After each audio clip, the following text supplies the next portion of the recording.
Halo kamera Demi Masa, kembali lagi bersama Demi Masa. Pada kesempatan kali ini, Demi Masa akan membahas tentang misteri Candi Borobudur. Ada yang mengatakan bahwasanya di bawah Candi Borobudur terdapat sungai purba atau danau purba. Benarkah demikian? Tidak usah berlama-lama lagi, langsung saja kita simak ceritanya.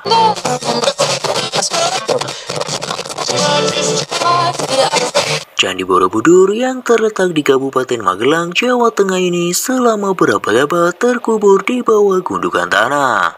Menjadi serupa bukit penuh semak belukar dan ditumbuhi pohon akibat letusan Gunung Merapi.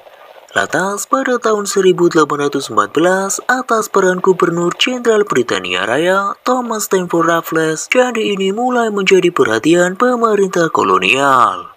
Raffles jugalah yang pertama kali menuliskan nama Borobudur dalam bukunya History of Java. Borobudur memang masih banyak menyimpan misteri, seperti bagaimana cara membangunnya, dari mana asal-usul batu tersebut, lalu bila batunya berasal dari Gunung Merapi, bagaimana cara membawa, mengangkat, dan juga menyusunnya. Letak Borobudur yang tidak biasa berada di atas bukit dikelilingi dua pasang gunung kembar, yaitu Sindoro dan juga Sumbing, dan Merbabu juga Merapi. Padahal candi lain dibangun di tanah datar juga menjadi teka-teki yang belum terjawab. Pada tahun 1931, seniman dan pakar arsitektur Hindu-Buddha, New Wenkam mengajukan sebuah teori bahwa dataran Gedu, lokasi Borobudur berdasarkan legenda Jawa dahulunya adalah sebuah danau purba. Borobudur dibangun melambangkan bunga teratai yang mengapung di atas permukaan danau. Ini menjadi sebuah hipotesis yang disambut perdebatan hangat oleh kalangan para ilmuwan saat itu. Dalam bukunya Fit Borobudur Mir atau Danau Borobudur, New Wenkam beranggapan desain arsitektur Candi Borobudur pada dasarnya merupakan representasi dari bentuk bunga Padma atau lotus, simbol kesucian dalam Buddhisme.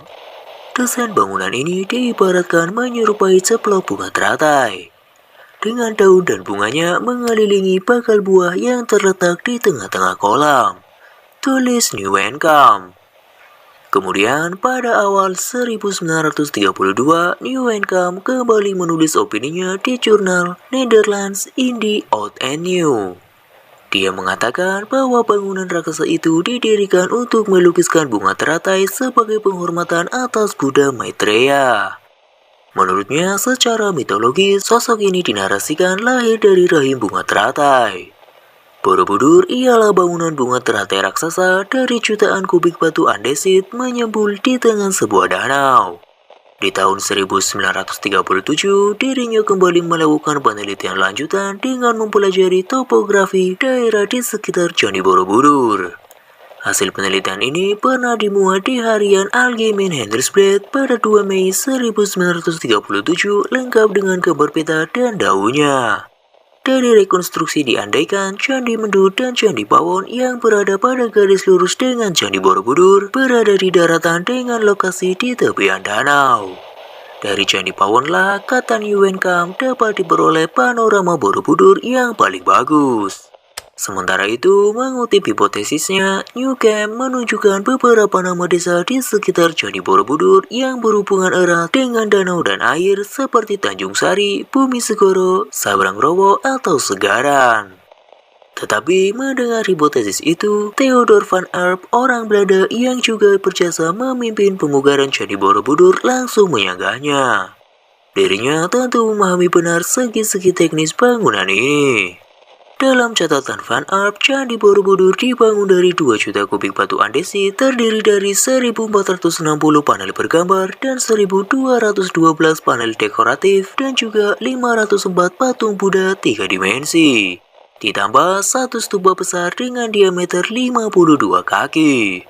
Berdasarkan pengetahuan dan argumentasi dari segi teknis bangunan itulah, Van Erp mengkritik fantasi New Wenkam yang disebutnya ngawur. Pasalnya, hipotesa ini tidak didasarkan prasasti yang menyebutkan adanya lingkungan danau di sekitar candi. Meskipun demikian, sejak Newcomb mengemukakan hipotesisnya ini, dirinya berhasil merangsang ilmuwan lain agar membuktikan hal ini. Beragam ilmuwan hingga tokoh nasional pun mulai mencari pembuktian akan hipotesis ini. Pada tahun 1964, ketika pemerintah Indonesia merencanakan pembangunan Tugu Nasional, hipotesis ini kembali mencuat. Presiden Soekarno menyarankan replika Candi Borobudur ditempatkan pada lanskap danau supaya tampak lebih indah. Merespon ide tersebut, dikerahkan tim geologi Bandung untuk melakukan penelitian lapangan di daerah Borobudur. Hasilnya ditemukan adanya sisa-sisa lapisan endapan tanah yang memberi kesan bahwa sebagian wilayah itu dahulunya pernah digenangi air. Namun, keraguan kembali muncul setelah peneliti berkebangsaan India, yakni Tanikai Moni, melakukan riset di kawasan Borobudur pada tahun 1983. Disebutkan bahwa dalam penelitian dengan pendekatan palinologi tersebut ternyata gagal menemukan serbuk sari tanaman air. Dirinya menyimpulkan bahwa tidak ditemukan sedikit pun polen sebagai indikasi adanya tumbuhan-tumbuhan rawa atau tanaman air. Tetapi pada tahun 1986, wacana danau di sekitar Candi Borobudur kembali mengemuka setelah adanya riset dari Nosin dan Cesarford. Mereka menggunakan analisis geomorfologi berdasarkan interpretasi foto udara plus observasi lapangan. Dari hasil penelitian ini, mereka menyimpulkan bahwa daratan di sekitar Borobudur memang pernah menjadi lingkungan danau. Akan tetapi, bukan pada masa dinasti Sailendra, namun jauh saat bumi masih zaman kuarter yakni 600.000 tahun lampau. Riset ilmiah tidak berhenti di situ. Geolog asal Indonesia, Helmi Murwanto, memiliki bukti dan hipotesis lain. Dengan pendekatan geologi, dirinya justru menemukan endapan batu lempung yang mengandung serbuk sari tanaman komunitas rawa. Sedangkan berdasarkan penelitian radiokarbon C14 dengan mengambil berbagai sampel dari areal seluas 10 kali 8 km di sekitar Candi Borobudur, dia sampai pada kesimpulan bahwa lempung itu mengandung serbuk sari tanaman air. Dari sinilah dirinya menyimpulkan terbentuknya lingkungan danau sudah terjadi mulai kala Pleistosen atas dan berakhir jauh setelah Candi Borobudur itu dibangun, yakni pada kisaran akhir abad ke-13.